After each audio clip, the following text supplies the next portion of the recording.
Hey girlfriend, have you done anything with the list yet? Helen laughed.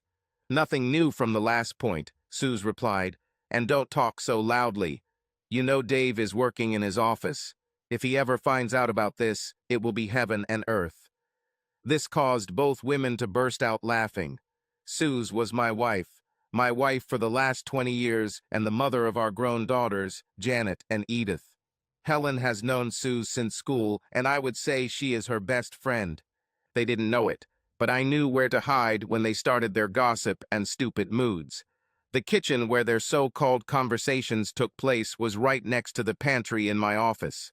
Suze always believed that I sealed this space, but something inside me stopped me, thinking that someday in the future I could use it for something useful.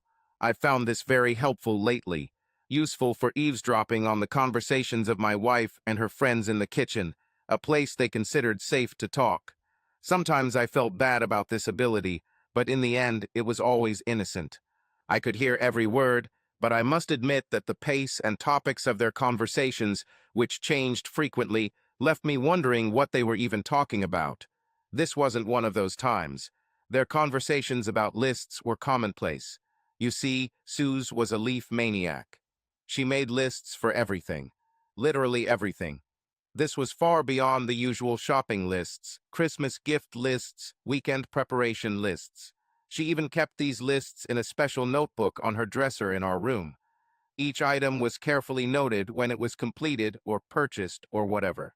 She even noted next to each item the completion date and who was responsible if not herself. No one dared to touch this notebook. If anyone touched her or moved her, Suze would explode into a personality that no one wanted to be around. She was a bit OCD about it, and it drove our family crazy at times, but admittedly it meant that trips and other things were well organized. We loved to call Suze the Queen of Lists with lots of fun greetings like "Good morning, Your Highness of the List." Everything was fun.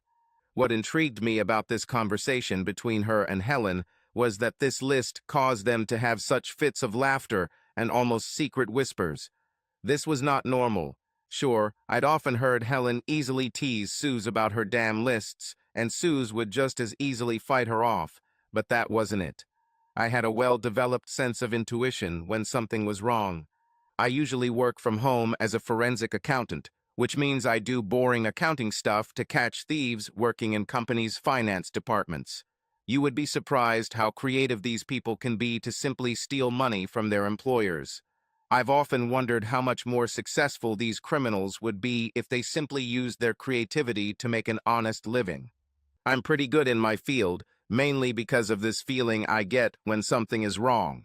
I wouldn't call it extrasensory perception or anything like that, but to me it's a real thing that I rarely ignore. I earn enough for our family to enjoy an above-average standard of living. Suze doesn't have to work, but she spends a lot of her time volunteering at a city charity that provides free medical care and shelter for the homeless. Her role there is to provide secretarial support and coordination to visiting professionals such as doctors and lawyers who work pro bono. I was always proud of her efforts and her selfless attitude towards this task. Her obsession with making lists made her the perfect person for the job. Nothing was left to chance with her preparations, whether it was determining how much bedding to have for the weekend or arranging travel itineraries for visiting doctors. She sometimes needed to travel to other cities to compare their work with ours. These trips, however, only occurred after our two daughters left home to go to university. This is another thing I was proud of about Suze. She was a great mom. My mind wouldn't leave this new list alone. I racked my brain trying to figure out what the list was about, but the only thing that came to mind was Sue's birthday, which was approaching. She was about to turn 40, and it was a big deal for Suze. The exact date of her birthday is August 10th. Mine was only 2 weeks after hers, so part of me wanted to believe that she planned to make our milestone day and transition into official middle age memorable. This idea was partially confirmed in Helen and Sue's next gossip session, when Helen warned Suze that she had little time left to complete her list as she would soon be 40. By the way, I tried to find this mysterious list in a regular notebook, but without success. I know. Don't remind me. I'm going as fast as I can. Watch. I'll show you how far I've come, Suze said with excitement. This should be interesting, I thought. Maybe I'll get some clue here. I listened as Suze went through her purse. I heard the sound of lightning and then pages turning. Yeah, so she keeps the list in her purse and not in her usual place, I realized. That in itself was interesting. Now, let's see, Suze said. Wait a minute, what do all these codes mean? Helen interrupted. I'm just being careful, you idiot, Suze replied. If Dave ever finds this, and I suspect he won't because he would never go into a woman's purse, he won't know what it means. Clever, girlfriend, Helen laughed. Okay, number one. It says said So what does said mean? It means to seduce. What? What did she say? Did she say seduce? My mind froze and my sense of intuition began to spin non-stop. My attention focused on the overheard conversation. I must have missed part of it because the next thing I heard was, Suze, did you really seduce him? He's so handsome. Give me the details, you naughty girlfriend. Yes, I agreed. Give me the details. I didn't know if I wanted to hear it, but my dark curiosity and growing sense of rage kept me in place. I was torn. Part of me wanted to go there and run into Suze, but a sense of fear kept me frozen. Well, I had to show him around the offices of the orphanage, so I took a pretty sexy outfit with me and changed into it before picking him up from the airport. Of course, I had to pick him up. I made sure he was sitting in the front passenger seat, putting his overnight bag in the back. You'd be surprised how high the skirt rides up when you drive, and of course I undid 2 buttons on my shirt. Just a tempting hint of the best thing to see. I wanted to know if I was interested. He. And was he? Helen asked in a whisper. Oh yes, I was, Suze answered. Oh yes, I was, answered Suze, my size. He couldn't keep his eyes on the road. He kept finding reasons to look in my direction. He was wearing dark glasses, which made him think I couldn't see where he was looking, but I set up the side mirror so I could see, which attracts his attention. Obviously, he is a lover of breasts and legs because his gaze constantly switched between these parts. Men are so easy to give in, I couldn't believe it was so simple. In general, after this little introduction, he was ready for it. More when we arrived. I kept finding reasons to touch his hands or lightly brush him as we looked around the rooms. One day, I had to bend down in front of him to pick up a stack of legal forms that he had to sign before starting work, so that my breasts lightly touched his hand. I pretended that I was going to leave, but he found many reasons to remain sitting until he apparently came to his senses. Both women burst into laughter again. In the meantime, I had to leave. My heart rate was through the roof, and I could feel my blood pressure playing tricks on my neck. I wanted to throw up right there, but I was able to hold it in before I reached the bathroom that was attached to my office. Trust me, there is nothing quite like the feeling of helplessness and emptiness that comes with a good vomit. They matched the same feelings in my heart at that moment. An endless loop of one-word questions ran through my head, perhaps even out loud. I honestly didn't know. I was in a daze. I sat there for I don't know how long, but eventually the numbness turned to rage. Red, blinding rage. 20 years, 20 fucking years, and she's been doing this to me. Does this to our marriage, our children. After all those years, blood, sweat, and tears, and definitely the joy we put into our marriage, she does it. After the anger subsided in the pit of my stomach, my mind took over again. Questions again. How long? Why? With whom? How did I not notice this? Usually I had a feeling when something was rotten, but not this time. Why? Why? Why? The answer struck me like lightning, right between the eyes, into the brain, and into the center of the heart. Because you loved her and always trusted her. In those other situations, it was people you didn't know and who you already suspected of being dishonest. You never expected that from the love of your life, is what the logical side of my brain said to my now mixed feelings. I heard Helen leave and could already feel Suze fiddling around in the kitchen. Damn, I muttered. I can't be here with her right now. I need to leave while I still can. I need to regain some control so this doesn't turn into complete chaos. I quickly grabbed my briefcase and ran out the back door to my car parked in the front driveway. Sue's always parked hers in the garage. "Where are you going, Dave?" I heard her shout from the kitchen. "Dinner will be ready in 30 minutes. I have to meet with a client. Just realized. I might be late, so don't wait for me. Bye." Nothing unusual. I often met with clients, but usually not at lunchtime, and I usually left after a kiss from my wife and an approximate time of return. I couldn't do it this time. My car itself drove me to the nearest pub, where I somehow found a cozy corner to hide. I don't think I even registered the first 2 beers, but after that I did. I think the fourth began to give me that dull state that reduced my roaring rage to just anger. I looked around. I knew this pub.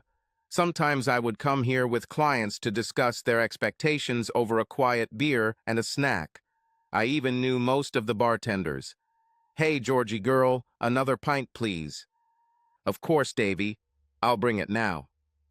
I loved this place. "Here's your drink, Davy. Can I sit down?" "Why not? But I have to warn you, Georgie girl, I may not be the best company today. I won't be offended if you go." "That's what I thought, mate. I've seen you around here many times, and I've never seen you try to drown in beer like you are now. Is there something bothering you that I can help with? You know bartenders are required to take a clinical course psychology at Bullshit University before they are allowed to work, right?" I wasn't really listening, so when she added the last part, I just automatically responded, "Really? No, just kidding. But my years of experience listening to anyone and everyone who comes here tells me you're in big trouble.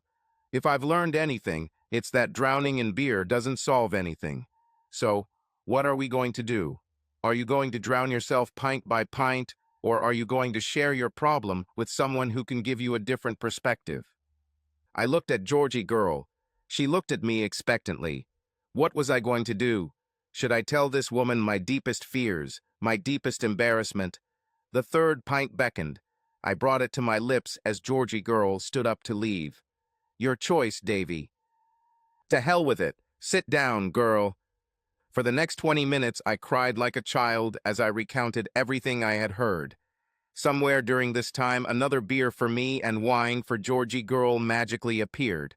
She oohed and awed at opportune moments to support my story until I could say no more. There was an awkward silence as she finished her wine and looked at me with eyes that seemed to see everything. "Well, damn it," she finally exclaimed. "It definitely smells bad." Were there any signs that she was going down this path? More fighting, less cuddling, less sex, sex just sex, and not lovemaking. I stopped to think. The beer did nothing to help, but the question did wonders for my return to sobriety. When was the last time we had sex? Was it just sex or something more? I couldn't answer this question honestly. Our love life was more spontaneous. We didn't have a set routine or scheduled love sessions. They just happened. I loved it. Since our girls left home, we've certainly had more time on our hands and haven't had to hold back in terms of volume or locations. Have we been doing this less often lately? I looked into Georgie girl's eyes and replied, "I guess it's just been sex lately." Was it just pity sex? Damn, bitch. She was just keeping me satisfied to think about what she wanted to do and with whom. This selfish, untrustworthy bitch. How could she do this to me and our marriage? I finished my pint, but the next one didn't appear. Georgie girl didn't take another wine either. She looked at me and said, "Davy, when a woman reaches 40, her brain begins to become confused. She realizes that her body is getting old. Her ability to bear children is going away or has already gone. Her hormones are changing. You have 2 daughters. You know what a nightmare those periods were for them and everyone around them when their hormones were raging and their bodies were changing. It's not easy for women, you know. I went through this. I know. But that's no excuse for what she does. She still has choices every step of the way. She's not a teenager. She is a mature woman with responsibility, and she has experience that shows she has handled that responsibility well in the past. I'm guessing that you and your daughters survived their childhood and teenage years." "Lord, my daughters. How will this affect them? They truly survived and thrived during their formative years. I thought we were very lucky to have them, and what they achieved and continue to achieve even now. I obviously played my part, but it was mainly Suze who guided their development into confident, outgoing, and academically successful young adults. How could she now turn into this conniving, selfish bitch? And Helen, her best friend, how could she allow such behavior? Isn't a friend's role to help you be your best, and not the best bitch? Georgie girl, I have to admit that Suze was a great mom. Not only was she, but she still is. Her relationship with our daughters is exemplary, and many people comment on how close they are. Damn it, it dawned on me. Do our daughters know about this list? Am I the only one who doesn't know? As the only male in our family, I often felt like the third leg during some of their conversations. No, it cannot be. They couldn't be that insensitive. Or could they? Nothing was beyond the realm of possibility now. Just a few hours ago, I would never have imagined that my love, my friend and lifelong confidant, could so brutally destroy my trust and love. My mind was a mess. I was more confused at this point than before the beer. At least the beer dulled the what-ifs. Davy, you need to find out more information about what's really going on. At this point, she hasn't crossed a line that can't be crossed back. Take some time, cool down, and think about how you can find out more. That's my advice, and it's free. Well, not really. You're paying for my 3 wines along with your 8 pints. See you, mate, you know where I work, so if you need to talk it out again, it might cost you about the same. With these words, she smiled, and I couldn't help but smile with her. Thank you, Georgie girl. Thanks for everything except the bill. I realized that I could not return home. I called home and luckily got an answering machine. Suze must have been in the shower. Hi, just called to say I'm staying with a client overnight. The problems for this account are more than a meeting at the pub can solve. We'll be working all night, and there might be too many beers for me to drive home early in the morning. See you some morning. This happened twice throughout our marriage, and each time it resulted in a large bill, so Suze never really complained. What to do? I needed more information. Georgie girl was right. Maybe I can forgive Suze in time if all she did was seduce the bastard. But that was only the first item on her list. My mind began to freeze again from the implications of the following points. I had to find the damn list. I had to find out who this bastard was that she had so successfully seduced. I knew what I had to do right now. The shelter in question, where Suze spent time, was open 24 hours a day. I was going there to see what my instincts told me. Luckily, it was within walking distance of this pub. Although my mind was focused, the road breathalyzer might have said something different. I really didn't want to contribute to the general revenue of the state government. I wouldn't drive, I just had to get there. I looked like a typical client of this shelter. I was obviously drinking. My eyes and general condition radiated emotional turmoil. My clothes might have been a little too neat, so I took off my shirt and rolled it in the dirt before putting it back on. Nobody knew me there, so I knew I could collect data pretty easily. The receptionist was a little surprised when I walked in. She asked me a few administrative questions. My name, date of birth, current address. I answered everything completely incorrectly and began to have a general conversation with the receptionist. Her badge said Mary. Among the usual questions, I asked if they had a regular doctor. I knew from my work that you always put the most important questions in the middle of a set of simple, unrelated questions. The information I received was that yes, they have a full-time doctor. His name is Gerald Hunt. It turns out he came here 3 times a year and was from Sydney. I didn't want to take advantage of my luck, so I gladly accepted the offered bed and collapsed on it. My tossing and turning didn't make me popular with the rest of the dorm, but I'm sure everyone has seen worse. My exit from there was early, and the return to the pub to collect the car was quick. The cold morning air did wonders for my foggy brain. By the time I got into the car, I was fine.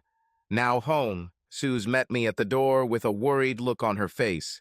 She aimed a kiss at my lips, but I turned away slightly so it landed on my cheek. My kiss was an indifferent air kiss. What did you do last night? Looks like you really screwed up with a client. Not the way you said, bitch, I thought. Instead, he responded with something like, yeah, but at least the potential bill might be worth it. I need to shower and freshen up. I almost ran to the main shower, not our usual one in the bathroom. I had all the necessary things there. Okay, Dave, I'll wait until you're done so we don't break each other's waters. Now I knew when to check her damn list. I took a shower and quickly got dressed. When I heard our bathroom shower turn on, I found her purse and looked for the zipper pocket. I found the list. With shaking hands, I unfolded it and immediately noticed many items, but even worse, I noticed several check marks with notes next to them. My phone camera took 3 pictures so I could put everything back in place before the bitch returned. How life changes, huh? A day ago, I called Suze love, baby, sweetheart. Now she was called bitch, cheater, harlot. The bitch had to work today, which I was glad about.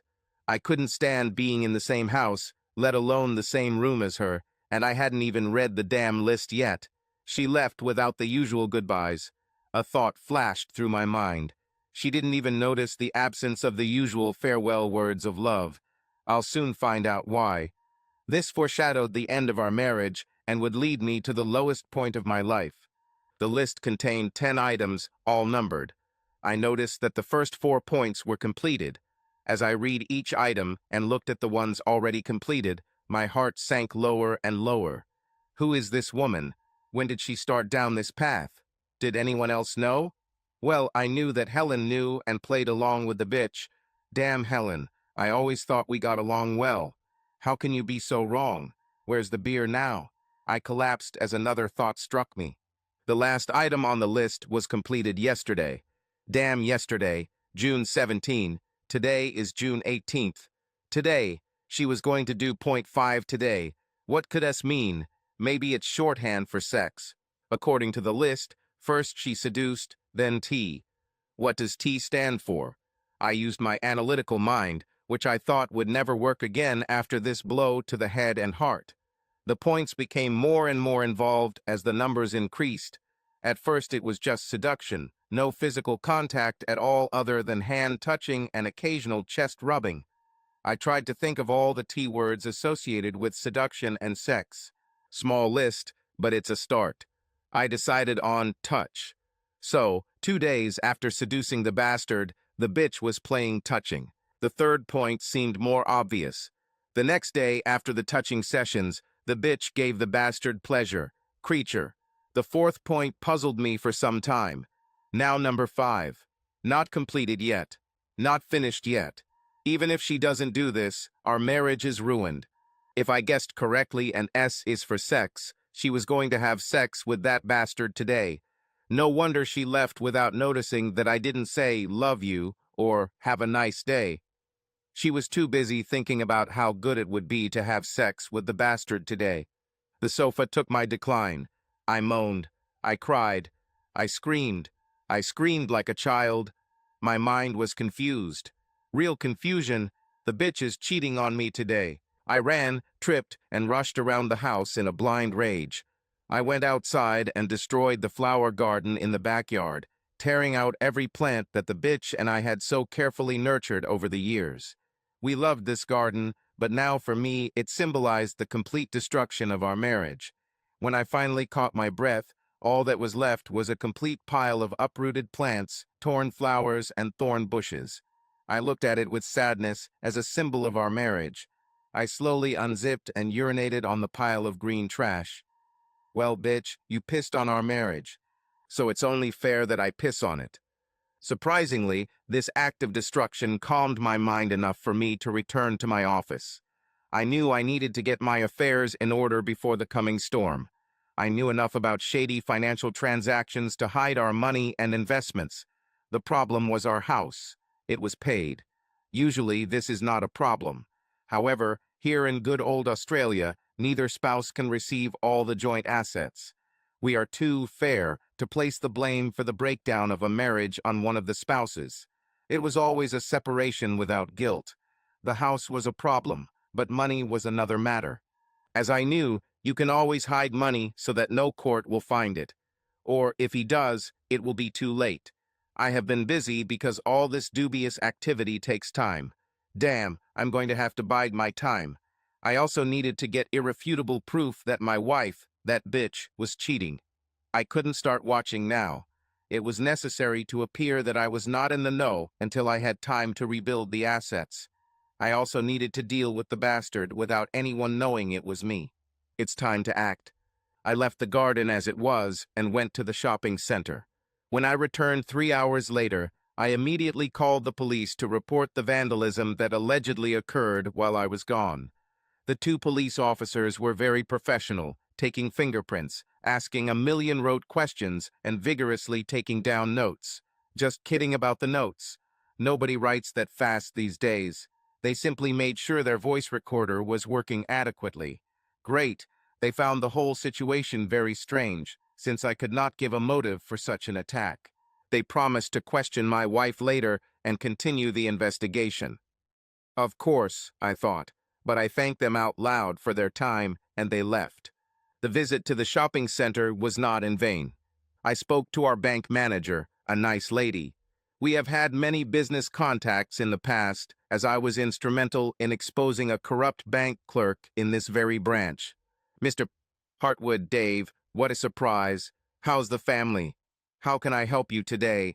Any more rotten wood that needs fixing? No, Janet, quite the opposite. I'd like to refinance the house. Really, Dave? How much of your share would you like to refinance? The latest estimate is that you already own 99%. The latest estimate is about $2 million. Janet, it depends on what the bank agrees to do. How much share should I leave with you? You know I can handle any payments. My business is booming, especially in the last year. What do you think? Wait a minute, Dave. I'll call the head office now. She apologized while making the call. I politely looked away as she explained the situation to her superiors at the head office. Dave, we can refinance up to 80% of the last appraisal, since it was just 6 months ago. According to this data, you can cash out the amount of $1,600,000. This amount will be ready in a week. You and Suze must also sign the necessary documents and return them to me by tomorrow. Is this possible? Of course. How long will it take to prepare the documents? It's as easy as pie. Everything is standard. Just the amount is unusual, but since it has already been approved by the head office, everything is in order. You can receive a bank check for this amount by next Tuesday. May I ask, why do you need this now? I mean, you're approaching middle age, aren't you? Okay, I can't say for sure, other than I have a very good investment opportunity in front of me, and I would be a fool to pass it up. I expect to double my money within 3 weeks. All I can do is caution you, Dave. As an accountant, you know that if something seems too good to be true, it probably isn't. Thanks for that, Janet. I'll take that into consideration. Also, you'll notice that I've withdrawn quite a bit of our available cash and bonds. I can tell you about this matter. Suze and I are celebrating our 40th birthday soon, and I want to organize a trip around the world now that the kids are at university. That's wonderful, Dave. You make such a great couple. Okay, I'll get the paperwork ready and hope to see you tomorrow. I also visited a former accountant with whom I had done business in my work. Yes, he was just as dishonest as everyone else, but he managed to avoid prison due to family obligations. He was surprised to see me and more than a little suspicious until I explained my needs and his payment for services rendered.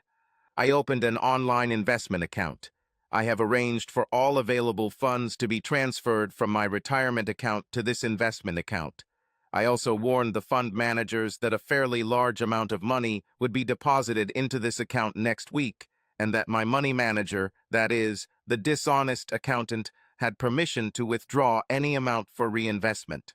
I returned home satisfied with what I had accomplished in such a short time. My wallet and pockets were stuffed with cash, a total of $55,000, all in $100 bills. After the police left, I Googled the bastard. Yes, he really was from Sydney. His Facebook profile showed his beautiful wife and child on Bondi Beach enjoying life. Typical Facebook images of all the best moments in people's lives. I compared his Facebook profile to his violent actions towards me, but more surprisingly towards his wife and child. How could he? He worked as a consulting physician in a fairly prestigious medical practice. My thoughts of revenge began to materialize around a simple idea. If he's doing this to my wife, he must have a past. Once he has changed, he will always change. We need to collect more information. I wasn't going to let this point be checked off without a fight. I found the shelter number and called. The receptionist answered.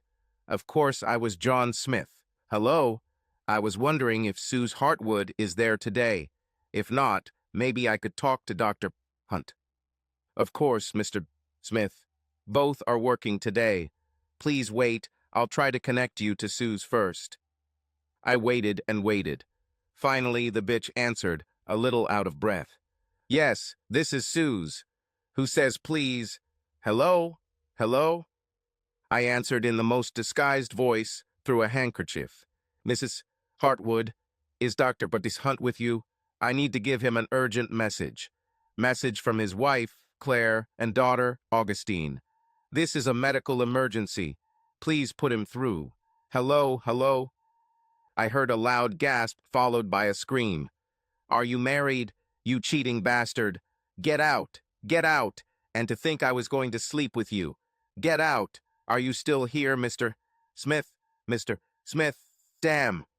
The bitch dared to call the bastard a cheater. I hung up the phone laughing like crazy, but the laughter soon turned to tears. Tears, like rain, washed away the last remnants of dignity. They were going to cuckold me, but I managed to thwart the plans of this bitch at the last moment. But she was still going to do it. The bitch planned to cuckold me without considering me at all. It was just as bad as actually doing it.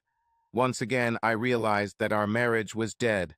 Dinner at the Hartwood house that evening was interesting. Helen joined us. Sometimes she came over to have girls' nights with the bitch. She didn't seem to mind at all about leaving her husband at home.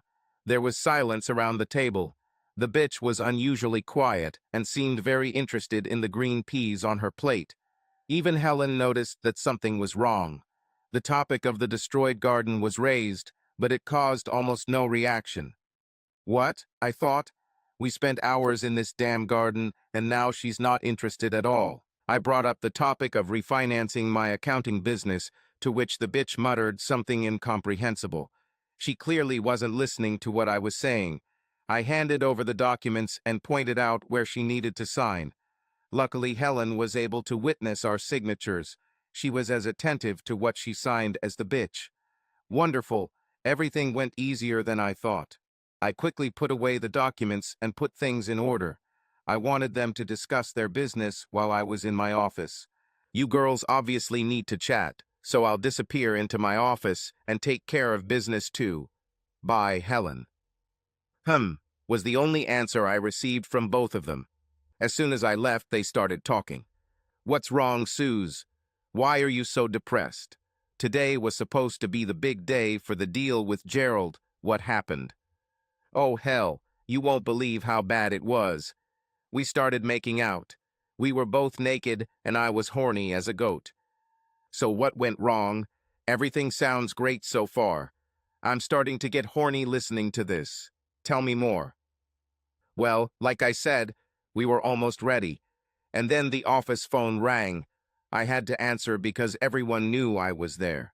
It would be weird if I didn't answer. It was this damn man who wanted to talk to Gerald. He said he had a medical emergency about Gerald's wife and daughter. He told me he was single, and like an idiot, I believed him. What a lying bastard. Oh, damn, Suze, that's disgusting. But isn't that a little hypocritical? I mean, you're married, and look what you're doing. Wow, Helen, I thought. At least she has some sort of moral compass. But Helen, I told him I was married. He knew it from the beginning. He even tried to belittle Dave a few times, which I thought was sexy at the time. I might even encourage him sometimes. Yes, I know, Suze. Now I understood why Helen had no hesitation in advising a bitch to cheat. She was also a cheater. I wonder if her husband knew about this. Plans for revenge filled my head. How I managed to stay there listening to all this garbage without completely losing my temper was probably a testament to how the whole thing had made me so desensitized. Nothing else could be worse. I'd been through so much betrayal by the bitch that any new information just added to an already huge pile of crap. This time my eavesdropping was different. This time I had a working voice recorder. My visit to the electronics store at the mall allowed me to purchase a state-of-the-art recording device that is guaranteed to record even the faintest sounds. I wasn't going to leave anything to chance. I knew I couldn't use this as evidence because I didn't officially know about the bitch's cheating yet. However, Helen's husband might be interested in listening to this part of the conversation. Other financial activities needed to be completed before I officially found out. And what did you do, Suze? I got rid of the bastard. That's what I did. Now I need to find another way to complete this item on my list. I'll have to speed up the earlier items with someone else. But Suze, you don't have to do all the earlier points. Could you just skip to point 5? True, but that wouldn't be as much fun, would it? Now help me choose another man. You seem to know them all. Is there anyone you can suggest? Well, yeah, I had an affair with Roger Aldridge. You know, that lawyer who works every Friday. He should be good for you. I really missed him after I stopped seeing him. I didn't feel my husband for 2 months. Yummy, it sounds great. Okay, I'll start working on it tomorrow. This bitch has to pay, I thought. And her friend too. Containing myself at home for the next few days was a task that tested me to the limit. I managed to maintain some kind of semblance of intelligent conversation to avoid arousing suspicion from the bitch about what I knew. It was supposed to be like this for some time. Meanwhile, I visited a travel agency and found out about the most expensive round-the-world cruise, available just in time for this bitch's birthday. The next day he had to leave Sydney. This was important. And so, the cruise took place exactly the way I wanted. It left Sydney the day after the bitch's birthday, is non-refundable, and has a 90-day validity. The perfect cruise. Besides, it was worth a little less than the $55,000 I had in cash. It was a luxury room. The bitch's birthday was approaching. As much as it upset me, I threw a huge party at the local golf club. It was the most luxurious room in the area. The bitch didn't know anything about it, but I managed to invite as many people as I could, and of course everyone got paid in full. Her family, my family, her work colleagues, and the same number of invited specialists from her work. How much was available? Of course, Helen and her husband were also invited. Our daughters were thrilled that I was organizing such a big event for their mother. The party was going well. Everyone tried to outdo each other while enjoying the free drinks offered. The main meal was about to be served when it was time for the obligatory speeches. All the glasses were filled in the hope that they would make the speeches more pleasant. My parents started by saying how proud they were of my family. They were impressed by the way our daughters kept their heads up and moved towards a secure future. They were proud of the stability and love they saw between Susie and me. Her parents gave an almost identical speech next. Our daughters followed next. Both valued the way they were raised, especially their close relationship with their mother. They mentioned me, but not in such enthusiastic terms. Did I need to worry about this? I'll find out soon. Inevitably, it was my turn to stand and speak. I started by thanking everyone for being there. I went on to talk about how important 40th birthdays are to some people, and how they use this excuse to do stupid things like violently attack the gym or spend a ton of money surgically reshaping their body. This caused quite a few laughs and glances in certain directions. I then continued talking about the bitch I called Susan. This raised some eyebrows. Everyone knew that she hated that name with a passion. I know many of you have known Susan for quite some time, some much longer than I have. But we all know one thing about the Queen of Lists, don't we? Her Majesty, the Queen of Lists, just loves making lists. This sent the crowd into hysterics, especially when one of our daughters brought out a crown made from many lists taped together. They made a grand show, bowing low and loudly saying, "Your Majesty." I then activated the audiovisual system in the hall.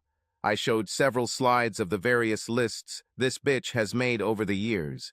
This resulted in the bitch being thoroughly embarrassed and the entire audience bursting into fits of laughter. I showed pictures online of the cruise I purchased. Ladies and gentlemen, I want you to know the depth of love I had for this woman. Some of those who were actually listening raised their eyebrows when they saw the time pass, but didn't make a sound. There were oohs and ahs and lots of comments about how cute it was.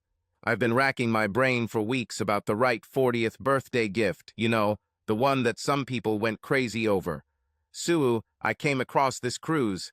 Susan had always wanted to go on a cruise like this, but we never had the funds. Thank you, girls. I looked pointedly at our daughters, who suddenly pouted. The bitch burst into tears and said, I love you. Last night, I came up with a clever way to present this gift to Susan. The most creative way I came up with was to hide the tickets where Susan would find them tonight. I decided to hide it in her purse. Yes, Susan, hold that purse up for everyone to see. The crowd took up the chant. Wait, Susan, wait, Susan. Susan demonstrated this effectively to applause and cheers. Now it was my turn to take a dramatic pause. I should have taken drama classes. Guess what I found? The crowd chanted, What? What? Again and again. There were two women in the crowd who were trying to disappear into their seats, becoming paler and paler. Another list, I shouted sharply, and here it is. The bitch had truly found her voice, soft as it was. No, Dave, no. Helen, the bitch's assistant, also covered her mouth with her hand and joined the bitch in the chorus. No. Our daughters, much to my displeasure, also chanted no. Now I knew. They all knew about it except me. I switched to the next slide and waited. Most of the crowd looked at this questioningly, not understanding what it all meant. Ladies and gentlemen, I called this list the Doomsday List. You'll soon understand why. Please pay attention when I explain the code you see in front of you. You see, this list is in the code, and I just found this list last night. Let me explain. On June 12, Susan seduced one of the doctors at work. This doctor's name is Gerald Hunt, and he happens to be here this evening. Hello, Gerald, and hello, Mrs. Hunt. By the way, means another person. There was a heated discussion at Hunt's table. Then, just 2 days later, Susan was playing grudges with the same Gerald Hunt, again at work. A heated discussion at Hunt's table escalated into a shouting match. After this, the very next day, Susan satisfied the good doctor. Now the main event is in 2 days. You may have already guessed that the letter stands for sex. This time it was supposed to be repeated with the doctor who came to see him, but apparently Susan found out that the good doctor had a wife and child. I'm so sorry, so sad, Doc. Apparently Susan hates scammers, so she kicked your ass. Go figure it out. A scammer who hates scammers. However, this point had to be fulfilled, so Roger was the lucky one. Roger Aldridge. Hi, Rog. I must tell you all that good old Rog has a good reputation among the ladies. He tries as many women as possible, married or single. How is Susan different from Helen? Come on, Rog, don't be shy. We're all adults here. Just a number out of 10 for everyone, if you will. Poor old Roger chose a million shades of red and purple. However, his date for the night just turned red. Right before she gave him the hardest slap in the face, followed by a crushing blow between his legs. Roger is out for the count. Helen's husband offered Helen the same treatment. 2 people on the floor. I hope someone called 000. By this time, most of the crowd sat in deathly silence. Many people gasped for a moment upon hearing the explanation. The only sound that broke the silence was crying and sobbing.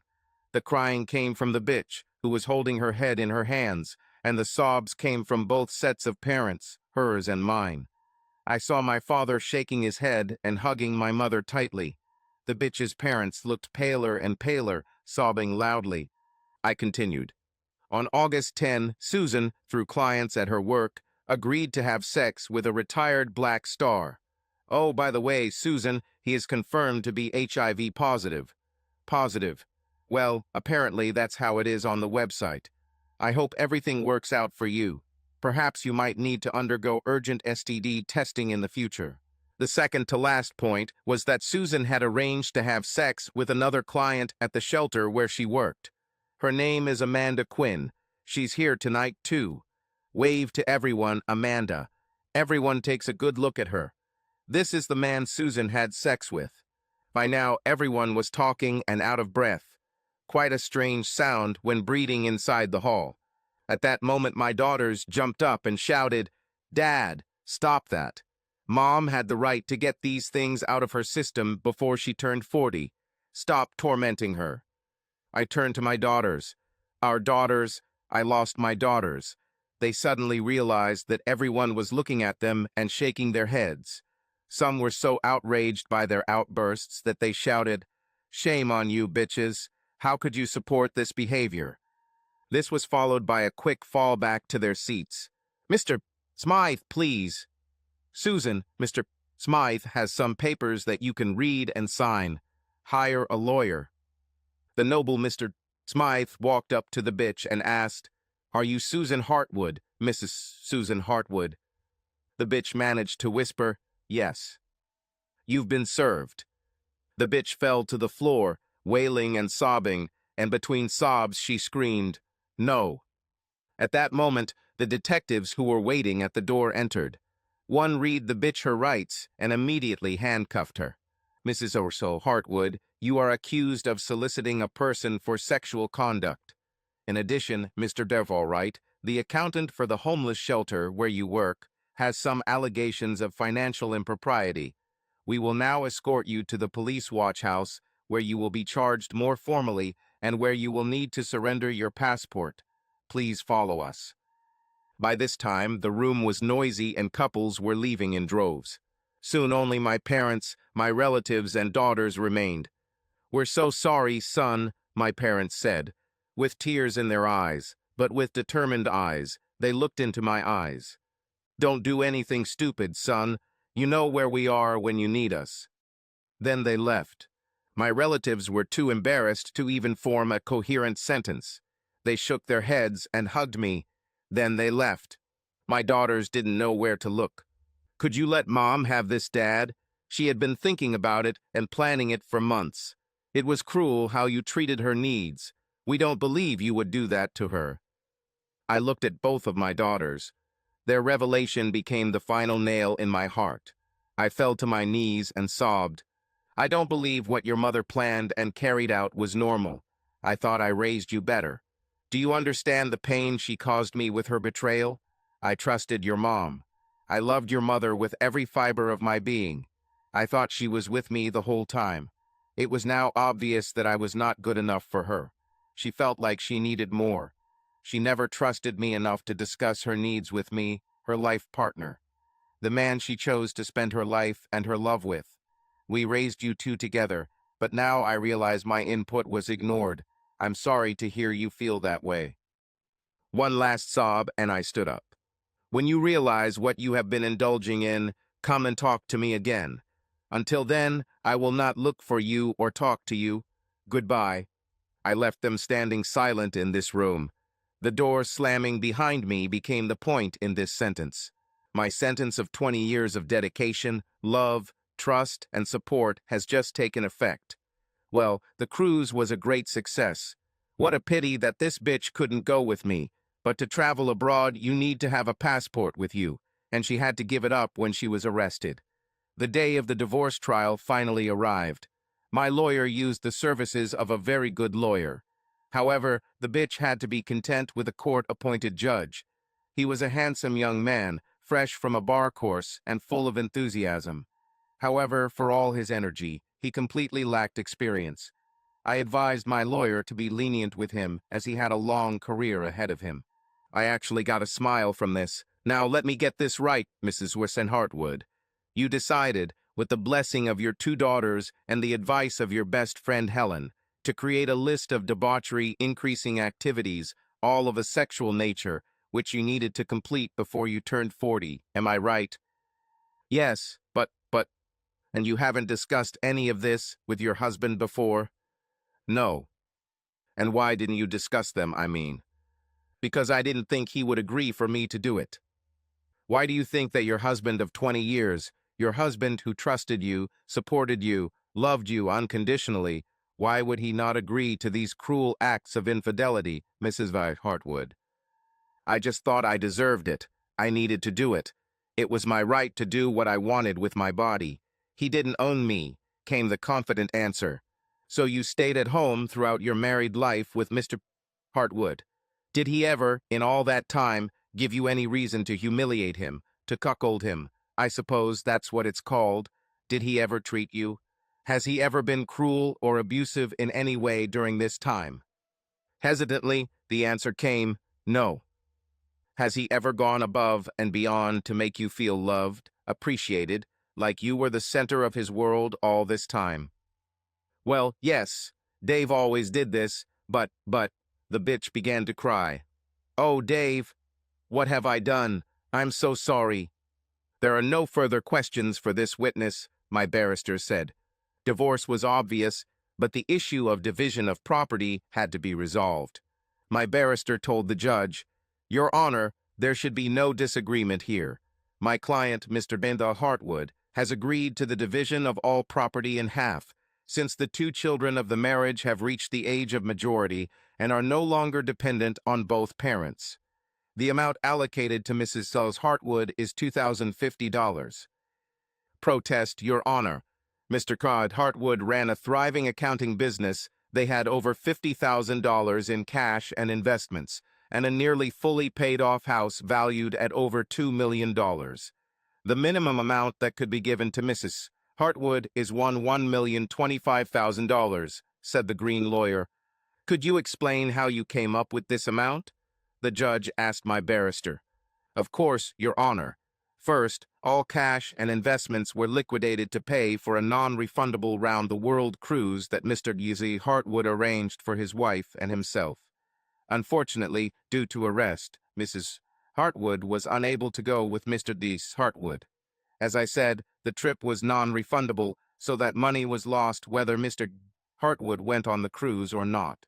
As for the value of the house, it is certainly a story of misfortune and unwise decisions. Mr. Hartwood liquidated the lion's share of the house's equity. Cash, believing that a mining startup called Oslith was a safe short-term investment.